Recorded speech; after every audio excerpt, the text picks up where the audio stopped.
Voltamos a conversar sobre os mistérios dos sonhos. Você acredita que eles têm algum significado? São um sinal? Eu não acredito que o que a gente sonha durante a noite tem algum significado. Eu acredito que aquilo que a gente sonha é decorrência daquilo que a gente viveu durante um dia ou aquilo que está na nossa mente por alguma coisa que a gente viu. Então eu não acredito que tenha algum significado. Eu sonho toda vez, quase toda vez com esse sonho, não exatamente o mesmo sonho, mas sempre a mesma história. Mas para mim tem um significado. Não só esse sonho, acho que para todo mundo sempre tem um significado. Eu acredito que não. Apesar de eu já ter tido sonhos estranhos e já ter buscado significado neles, antigamente eu acreditava que sim, hoje eu acredito que não. Depende, talvez, porque às vezes a gente sonha que está sendo perseguido e que sinal que é esse, né? Sim, eu acho que tem algum significado. Porque muitos deles, você acaba se interagindo com o sonho. Um exemplo, né? Se você sonha que você está chorando, muitas vezes você acorda chorando, eu creio que tem sim um significado, sim. Eu acho que tem. Eu estudei um tempo atrás sobre sonhos e, antes eu pesquisava, se eu sonhava com alguma coisa, eu pesquisava depois o significado e meu professor falou, mano, você não pode fazer isso, porque para cada pessoa é um negócio diferente. O sonho, ele tem um significado de acordo com o que você sonha, né? Se você sonha muito com alguma coisa, o sonho pode te trazer algo que você pode planejar para a vida. Se eu acredito que os meus sonhos têm significado, acredito. Eu acredito super nisso. Toda vez que eu deito a minha cabeça no travesseiro, que eu sonho, eu acordo e eu falo, tomara que isso se torne realidade. Os nossos sonhos, eles podem ser realidades ou pode ser déjà vus que a gente acaba sonhando. Já aconteceu comigo o caso de eu sonhar com alguma coisa e passar alguns dias e acontecer o mesmo fato, algo do tipo. Olha aí, quer dizer, a gente tem um universo de manifestações que vão desde não tem significado nenhum até, como esse menino último, significado premonitório, que é disso que ele está falando. Apesar de ele não ter usado a expressão, ele está falando que sonhou com alguma coisa, daí alguns dias aquilo aconteceu. E isso tudo porque é uma experiência cotidiana, muitas vezes carregada de muito significado, não só significado, emoção, com uma carga afetiva muito grande. Um deles, inclusive, fala que às vezes uma pessoa sonha com alguma coisa, está chorando no sonho e acorda chorando. É claro, é você que estava chorando, né, do sonho. Então, você continua a chorar depois que acaba o sonho. Então, o sonho ele está naquele território que ninguém sabe direito o que é. Há uma escuridão ao redor do sonho. Mesmo que você esteja numa praia de sol, a imagem está cercada de uma certa escuridão, né? Teve uma entrevistada que ela comentou que chegou a estudar os sonhos, né? E o professor disse, e ela buscava o significado, e o professor dela disse, não, para com isso, porque não adianta, porque para cada um vai ter um significado diferente, né? A fala do professor indica já a ideia de que o sonho tem significado psicológico para cada pessoa, que é muito comum se analisar dessa forma, né? Mas o discurso das pessoas, você percebe que assim, eu já acreditei, hoje eu não acredito mais. Às vezes você sofre uma grande desilusão com relação a um sonho e aí você para de acreditar que ele tem algum significado. Mas a verdade é que nós não sabemos quase nada acerca dos sonhos, mais do que se sabia na pré-história, na antiguidade. É claro que a gente sabe mais em relação a certas áreas do cérebro, certas atividades de como acontecem, claro que a gente sabe mais. Mas enquanto a possibilidade dele ser só uma sopa de átomos cerebrais, como a gente falou no começo do programa, ou ele ser algo mais, a gente não sabe. Tem coisas, Andresa, que a gente não sabe praticamente nada mais do que se sabia 200 mil anos atrás. E falando em pré-história, Pondé, a figura do xamã, né, como figura religiosa, ele tinha os sonhos, as mensagens e orientava, não é, o povo a partir dessas mensagens. Como é que isso funcionava? Primeiro, do ponto de vista das pessoas que recebiam isso, esse conteúdo, né, do xamã, não sobre o xamã, a verdade é que os seres humanos parecem ter uma capacidade natural de atribuir significado a tudo que acontece. Então, a gente tem uma tendência a atribuir significado às coisas e quando a gente não percebe claramente, a gente inventa ou supõe que alguém superior nos dá esse significado.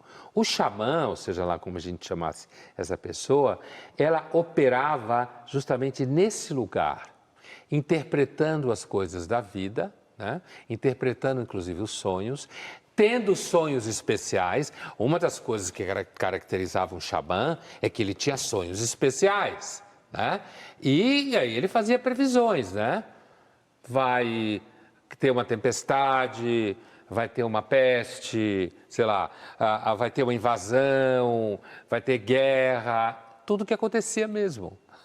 Mesma coisa que hoje alguém dizer para você, tem alguém te perseguindo no trabalho, aliás, como um dos entrevistados falou, você sonha com alguém te perseguindo, a chance de ter alguém perseguindo é muito grande no dia a dia, vai aparecer uma viagem para você. E se acontece, então, aí uau, né? Não, mas aparecer uma viagem é uma coisa razoavelmente fácil.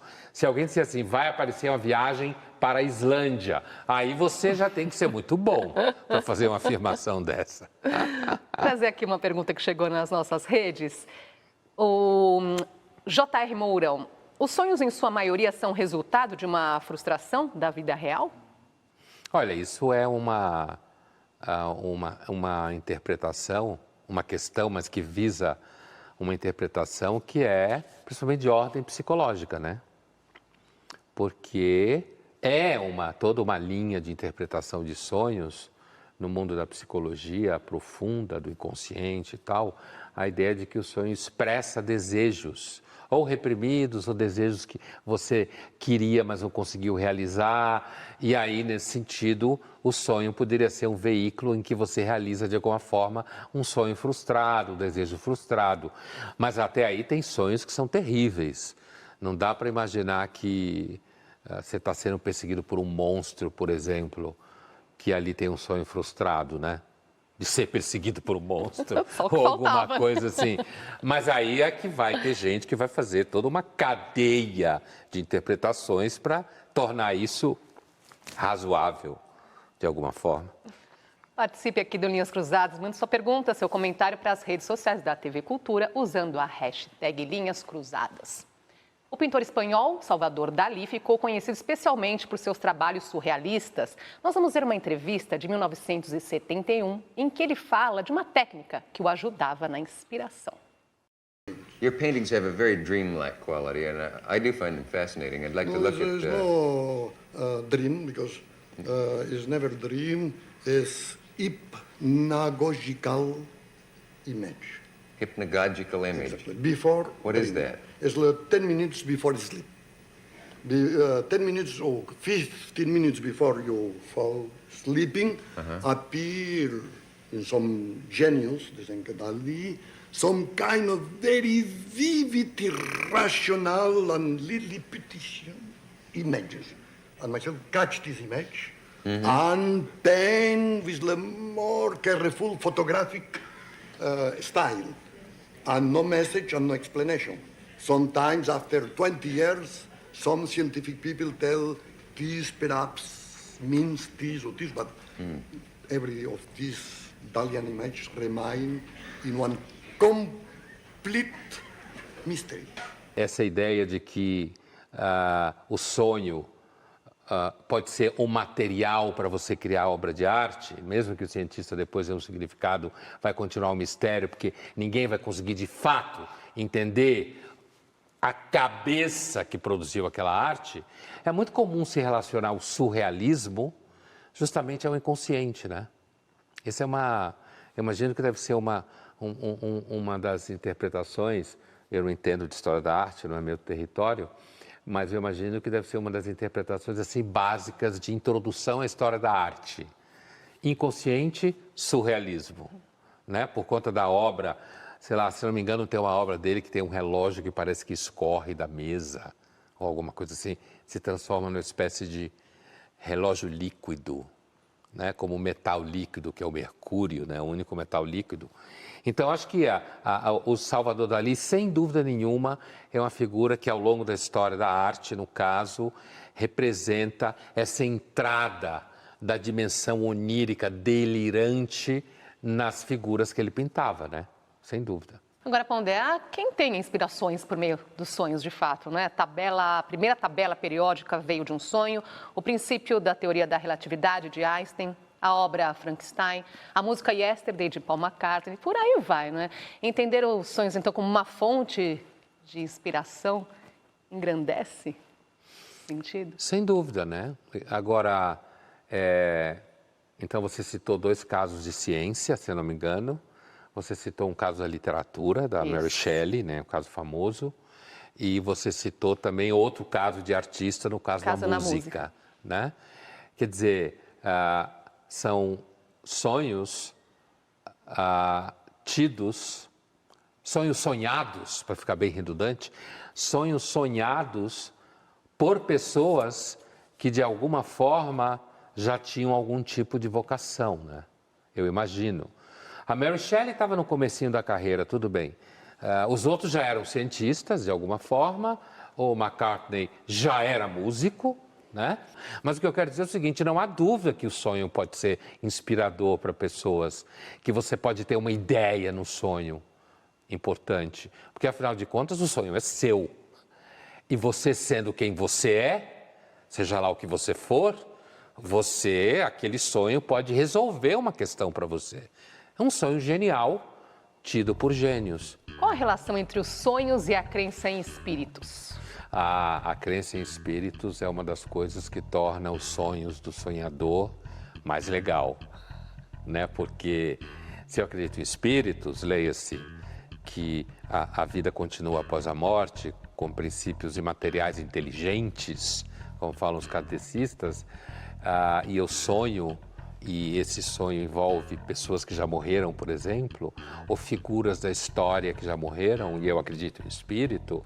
Então, esse meu sonho, ele é, na realidade, o sonho com espíritos, para quem acredita em espíritos, é um clássico, certo? É um clássico. E reforça a crença que a pessoa tem, né?